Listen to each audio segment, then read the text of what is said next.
Welcome to the Unblock Your Business podcast. I'm Abby Rogers, success coach, business coach and hypnotherapist, and I help high achievers and business leaders master their subconscious habits for success, income goals and, above all, happiness. But success isn't just about mindset or strategy. It's about combining both and sealing the deal with a big dose of subconscious alignment, because our subconscious holds the true key to unlocking our potential. Let's dive in and look at how you can show up bigger, better, and more uniquely aligned in life and business today. Hi, welcome back. Today we are diving in with the incredible Leonie Dawson. I have been following Leonie's journey for a little while now, and she's basically this incredible 7-figure entrepreneur. She's made something like $11 million, maybe more than that now in her business. But she has a very different approach to business from a lot of the conventional marketing experts and a lot of the conventional marketing advice that you'll hear out there. So I just wanted to really bring Leonie on the podcast to share her insights with you and show you how different business can be. Very often we are shown this kind of one-size-fits-all model and this almost formulaic approach, but she has some real insights into how you can do things differently, and she's certainly created a business which is very uniquely her, and she works basically 10 hours a week. She's always done that from the outset, and she's grown an incredible business empire. So have a listen, see what you think, and let me know any big takeaways from today. Wonderful to welcome the amazing Leonie Dawson to the podcast today. Hi, great to have you here. Oh, thanks, Abby. It's a joy to be here. Wonderful. So I thought we'd just start by kind of diving into your business a bit, because you obviously have now an incredibly successful business. So where did it all begin and what's the story? Oh, for me, I didn't think it was like I didn't set out to create a really large business by any means. I had just one, my goal was to have a creative career and just to earn enough that I didn't have to work in my government job anymore. Mm-hmm. And then it kind of evolved into the goal that I really didn't want to do it, especially once I had kids. So I wanted to make sure that I had enough cash to, coming in from my business, that I didn't have to work after I'd had kids.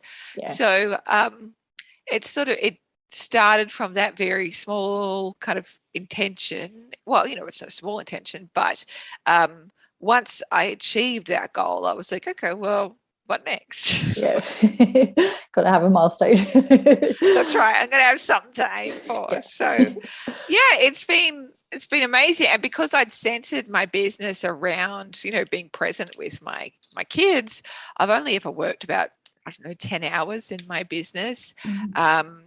Even when I was just starting out, and we've now brought in over $11 million, probably close to $12 million now, which is pretty amazing. Yeah. And a lot of people assume that it's because I've got a large team, and it's definitely not the case. I tried out having a large team. I hated it because you have to work harder.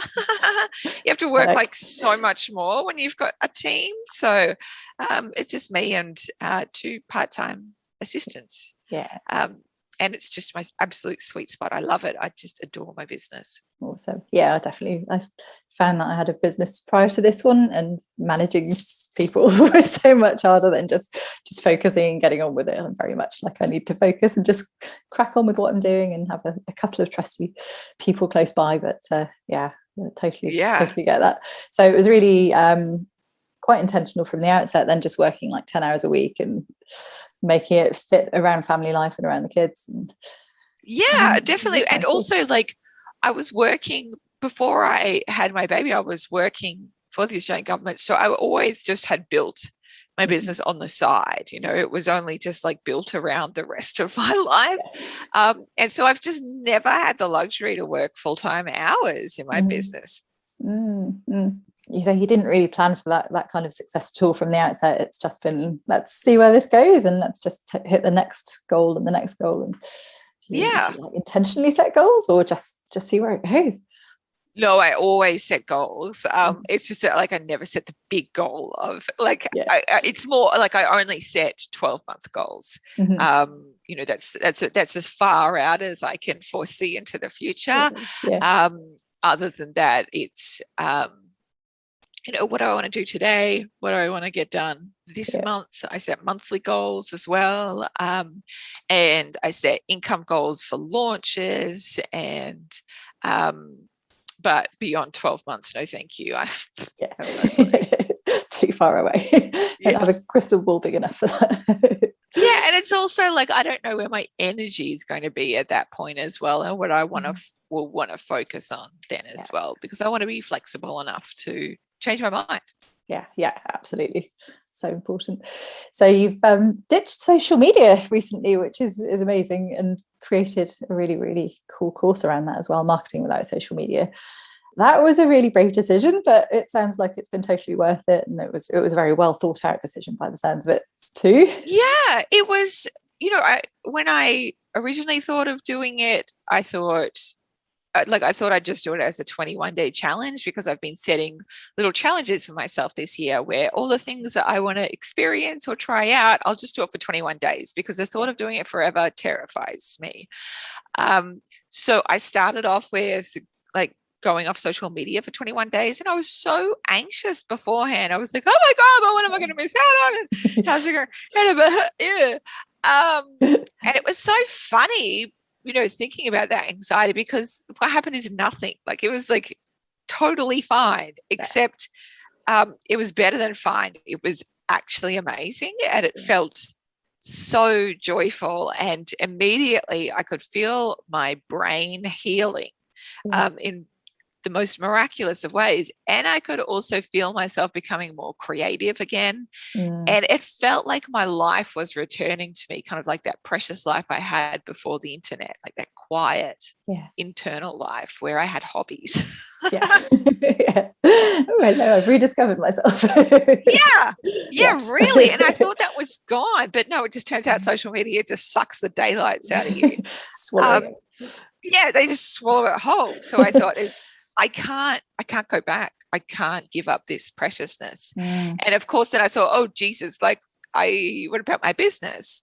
What am I going to do with my business? And I really had to look and think quite hard about that. And for me, I realized that there was, I really remember that there was so many ways for me to market my business. And my business has never actually been that reliant on social media marketing. It's just that we think that social media marketing is non-negotiable now, and it's actually not.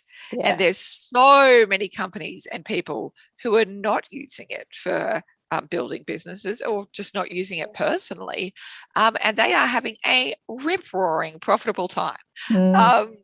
So my business kept on growing, and it kept on growing from strength to strength. And I think it helped when I got off social media, because I had all this time now, and I all had this space to really think about, how do I market in smart and profitable ways, and in ways that don't feel like it's costing my freaking soul. So it just kept on going and growing, and then people kept on saying, please tell me how to do that. So that's why the course Marketing Without Social Media was born, just because people kept on asking again and again, and it's ended up becoming hugely successful and one of my most popular courses ever. I think there's just this real desire from people to look at ways that they can reclaim their lives again.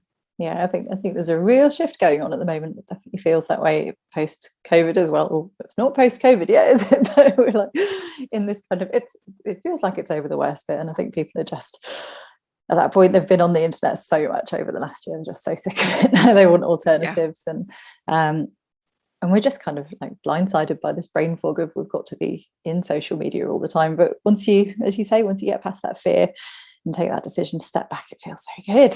So it does. It feels incredible. And just to remember that, like, it is just one of thousands of different marketing options that you can have out there, and all marketing options are completely optional. You get to choose what you do and what you don't do. And there are so many ways to grow a really successful business, and social media marketing is not the be all and end all. And in fact, it's actually not the smartest way to market your business. Sustainable. I think I remember like a statistic you mentioned in the course, like you were spending 80% of your time and it was bringing in 20% of the revenue, or 20% of the traffic to your website. Yeah. Isn't that like, I just thought 80% of my time, 20%.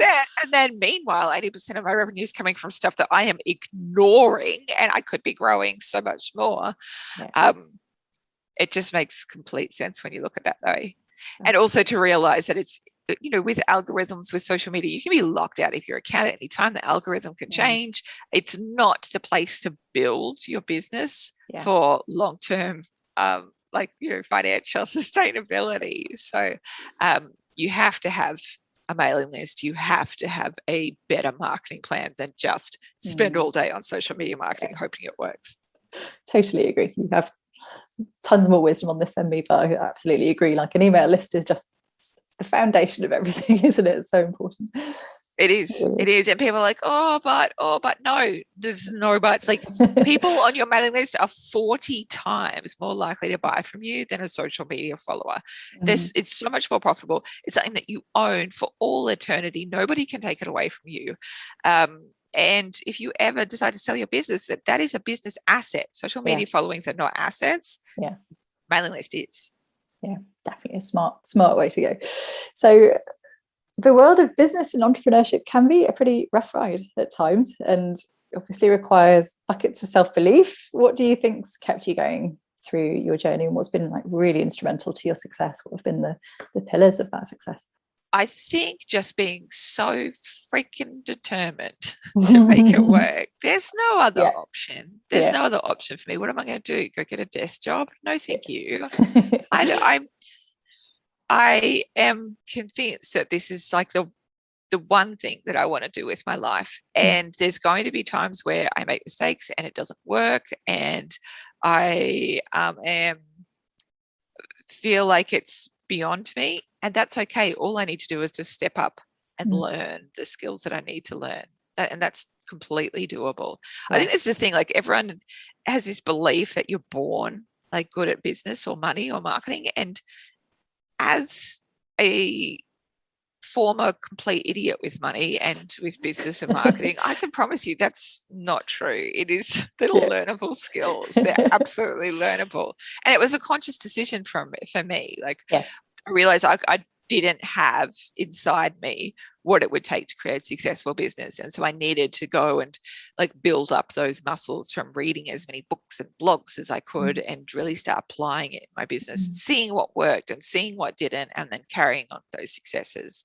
I think that kind of mindset's really important. Yeah. So just absolute determination and 100% commitment to it. And I'm going to make this work. And it happens, doesn't it? Yeah. And just like the willingness to experiment, go, okay, does this work? Does that work? Yeah. And like, this is the thing, like, so many people are like, oh, my business isn't working. I was like, well, change something. Change what you're doing, and do something differently in your business, and stop like whipping a dead horse. Yes. Absolutely. So I really love that you don't have this like typical one ideal client thing that's so preached everywhere. No, oh my God. One niche thing going on. It feels like you've really given yourself like enormous freedom in your business just to go out there and create what you want and do what's really worked for you. And it's really refreshing. Actually, it's really inspiring. So tell us more about that. Sure. I remember like going onto a podcast once, and it was like, it's a really big entrepreneurs podcast run by a dude, of course. And he was like, he kept on going, give me your elevator pitch. And I'm like, I got that. I'm Leonie. He was so perplexed. And he's like, I still don't understand what you do. And like, I was like, me neither. Yay. I I don't. So like my whole body business philosophy is I create shit and then somebody's going to like that shit. Probably, maybe sometimes it doesn't land and that's fine. Yeah. But I want to talk about all the things that I'm interested in. So I'm not an expert in one thing, but what I'm happy to do is tell you like everything I know about any topic I'm excited about. So currently I have courses on writing books, on creating and selling e-courses, on marketing without social media, on I think I just retired courses about anxiety and about doing like we did like women's retreats during like online women's retreats during COVID, and whatever I'm interested in, whatever I feel excited about, I'll just do that. I think last month I just got bored, and so I made a calm Christmas planner that I put on Etsy. I got bored last year and I wrote a erotic romance novella. Just whatever I feel like, why not? I will make it. Yeah. I will make it. And the way I treat it is that really for me, my ideal market is whoever turns up. And they're going to like potentially be interested in some of the things I'm talking about. And so it's more of an energy, more of a people will be like, oh, what happens is like people are like, oh, I love Leonie. I'll just buy all her courses because I'm interested to see what she says about that topic. Yeah. So people will hang around in my business for decades, literal decades. I've had customers now for nearly 2 decades who just buy everything that, or, you know, buy whatever they're interested in. And it feels like this community, you know? Yeah. There's a good saying that people don't buy things, they don't buy courses, they buy people. And I think that's really true. Yeah. It's huge, isn't it? Yeah, I like that. Definitely true. So what might you do differently if you could do it all again? Would you do anything differently? Probably be, well, now I know all this, I'd probably be a bit more strategic, right? So like, for example, with all of my, I've got lots of free shit that I give away on like my free shit page on my website. And they're about everything. There's coloring pages, there is meditations, there are ebooks about marketing, there's posters, there's just so much random shit, and which is cool. I've had the best time. But if I was going to start out all over, what I would probably do is to be like a little bit more strategic and think about, okay, what for that specific course, you know, to sell a specific course, what free things should I offer that leads into that course? Because I've never been that strategic. But it's good to go with the flow, right? Yeah. I mean, it's probably like I probably would have made more money if I'd been a bit more strategic, but I also don't really care. No, pretty happy where you are right now, which is the best place to be. Amazing, thank you. Where can people find you? Where's the best place to follow you? Podcast or? Always my website. So I've got newsletters. So I send out weekly and I send out free shit weekly. Just go to leoniedawson.com. Then you can find my newsletters. You can find all the good shit. I think we've got about nearly 60,000 people. Wow. Something like that. Getting the free shit, which is good fun. And it's just I love sending out love letters to people and I love getting their emails back. And it's just, it's such a thing of beauty. Awesome. Amazing. Thank you so much for joining us today. It's been amazing to talk to you and some amazing insights too. So. Oh, you are a joy. Thanks, Abby. So there we go. It was amazing talking to Leonie and getting her insights and her creative genius in on the podcast. So hopefully that's given you plenty of inspiration, given you a few kind of light bulb moments maybe as to how you can approach things differently in your business. And I just wanted to talk at the end here about how things really come together when you set that intention. So in Leonie's business, she's never done anything other than try to create her business within a fairly tight window of time. And I think that's so true in all things in business, basically. If we set the intention and we set the boundaries for how we want things to be, if we specify to ourselves, like, I want to work 10 hours a week, that's my window, that's exactly what I'm going to stick with. Or we say to ourselves, I'm not going to see clients other than at times when it suits me. It's amazing how when we put those intentions out there, we find a way to achieve them. And I've certainly found this to be the case in my business. So from the outset, I never wanted to work in the evenings or weekends. I was very much like, this has to happen during normal working hours.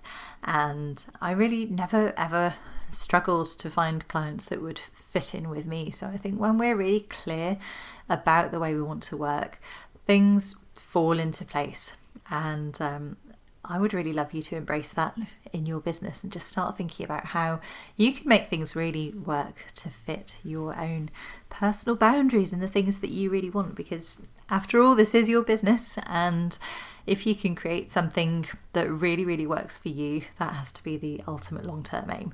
Nobody wants to get a few years down the line and go, oh wow, I've created this amazing thing, but actually I've created a monster because now I've got to unpick the whole thing and start from scratch again, or now I've got to readjust things. So start with the intentions as you mean to go on. Set those intentions from the beginning and create something that is uniquely you and wonderful from the start. Leonie has her own podcast if you would like to give her a follow.